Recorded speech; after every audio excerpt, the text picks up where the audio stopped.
সব দেই বধুয়ার কাছে। শাকিব খান জেলে, কিন্তু কেন?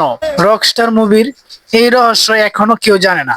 প্রাণ ডালিম যেন পেটে দুই ভাই। আসসালামু আলাইকুম প্রিয় দর্শক, আজকে আমরা কথা বলবো শাকিব খানের সবচেয়ে আলোচিত মুভি রকস্টার নিয়ে, যেখানে একটাই প্রশ্ন সবার মনে ঘুরছে, জেলে কেন গেল এই রকস্টার?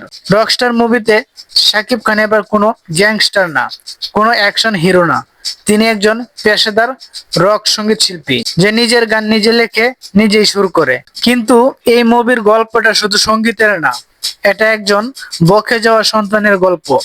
উত্থান আছে, পতন আছে, প্রেম আছে, আছে আরো মাদকের হাতছানি। আর সেই কারণেই প্রীতি গানে আমরা দেখলাম সাকিবকে জেলের ভেতরে বিধ্বস্ত অবস্থায়, কিন্তু মেকার্সরা ইচ্ছা করেই বলেনি কেন সে জেলে গেল।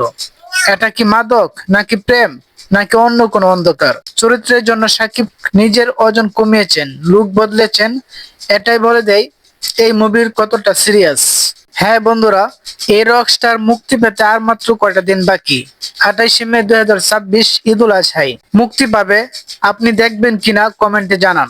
ভিডিওটা ভালো লাগলে লাইক দিন, শেয়ার করুন আর চ্যানেলটা সাবস্ক্রাইব করুন, কারণ রকস্টারের ফুল রিভিউ আসছে মুক্তির পরেই। সো ফ্রেন্ডস, সবাই ভালো থাকবেন, সুস্থ থাকবেন, দেখা হচ্ছে পরবর্তী ভিডিওতে। আল্লাহ হাফেজ।